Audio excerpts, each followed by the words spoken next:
bonjour.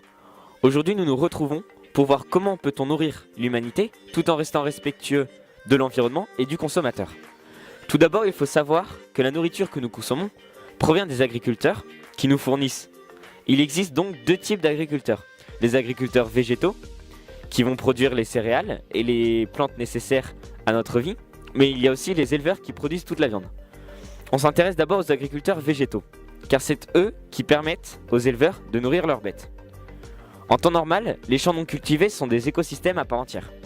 Association d'un biotope et du biocénose, dans cet écosystème, la biomasse est fabriquée essentiellement par les végétaux verts, grâce à la photosynthèse. On appelle ça la productivité primaire. Cette biomasse est utilisée ensuite en faible partie par les êtres vivants supérieurs. Quand un champ est cultivé, cet écosystème est bouleversé. On l'appelle donc agrosystème. Ces deux types se différencient en 3 points. La grande partie de la biomasse végétale est destinée à l'usage humain. Comme vous pouvez le voir sur le document, 4,3 tonnes sur les 12 tonnes partent donc pour l'usage humain.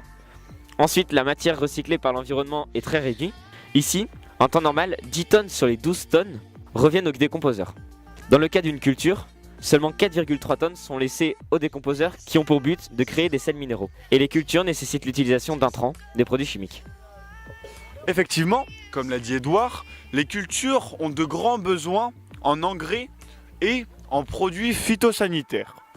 Ces produits permettent un meilleur rendement et donc une meilleure productivité pour l'agriculteur.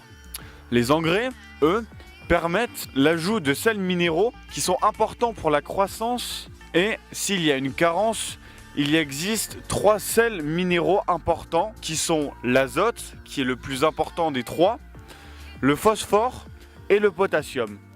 L'association de ces sels permet la création d'un milieu complet qui va favoriser le développement de la plante.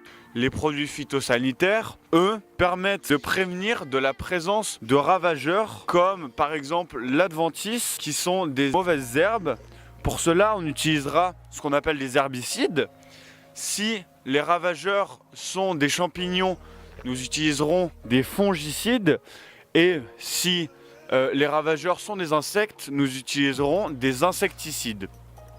Il faut savoir que pour la culture de blé, il faut en général 60% de fongicides, 35% d'herbicides et seulement 5% d'insecticides. Il est évident que l'utilisation de tous ces produits chimiques a des conséquences sur la santé à la fois du consommateur, mais aussi de l'environnement. Un excès de produits va rendre les sols complètement lessivés, ce qui signifie qu'il n'y a plus de présence de sels minéraux dans le sol.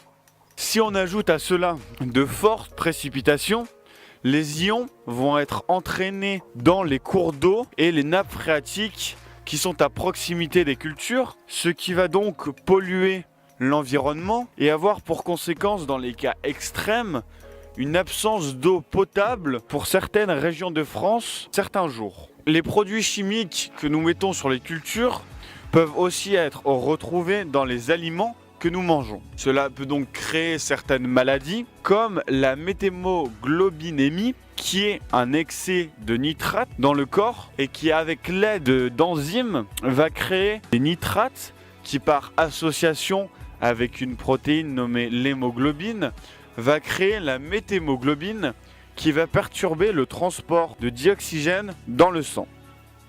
L'excès de nitrate peut aussi avoir pour conséquence provoquer des cancers. Cependant, des alternatives ont été trouvées pour diminuer au maximum l'utilisation de ces produits et protéger l'environnement. Nous avons par exemple l'agriculture de précision qui permet de mettre en évidence les carences en sels minéraux, ce qui va permettre de cibler l'utilisation des engrais et donc de ne plus faire d'excès. Pour répondre au problème des produits phytosanitaires, on peut utiliser les animaux prédateurs, des ravageurs comme la coccinelle ou encore les araignées. Ces techniques nécessitent cependant de l'argent et la mise en place de bandes herbeuses pour que les prédateurs des ravageurs y habitent. Pour augmenter le rendement des champs, l'utilisation de monoculture, qui permet une meilleure utilisation des engins agricoles, est déconseillée. On favorise plutôt l'agroforesterie, qui consiste à séparer la culture en plusieurs bandes et mettre des rangées d'arbres entre ces bandes. Sur ce schéma, la productivité est multipliée par 1,34 pour le même espace. La rotation des cultures permet aussi à ce que le sol ne soit pas trop lessivé. Ensuite, on parlera des éleveurs. On sait que la croissance des bêtes nécessite plus d'éléments. En effet, on voit sur ce schéma que pour la même quantité d'énergie solaire, un éleveur va produire environ 5 veaux, ce qui va nourrir un adolescent, tandis que la production de blé pour cette même quantité d'énergie solaire va permettre de nourrir 85 adolescents. La viande reste cependant indispensable à la bonne croissance d'un humain. Il existe également les élevages intensifs qui permettent d'augmenter la production de viande et donc de proposer cette dernière à bas prix. Néanmoins, cela coûte cher en infrastructures et en produits sanitaires. En effet, les risques sanitaires et écologiques sont ainsi augmentés car les besoins en céréales sont plus importants, auxquels on ajoute la concentration des déjections. A l'inverse, l'élevage extensif est économique en argent, temps et énergie. Cela permet d'entretenir le milieu naturel, mais cette technique a une faible production à l'hectare et nécessite des races résistantes. En conclusion, en attendant le développement de l'agriculture biologique, qui pour l'instant coupe le rendement d'une ferme de moitié, l'agriculture se tourne vers un aspect raisonné, avec la présence de produits, mais fortement réduits par des alternatives qui sont plus ou moins confortables au niveau économique pour les agriculteurs.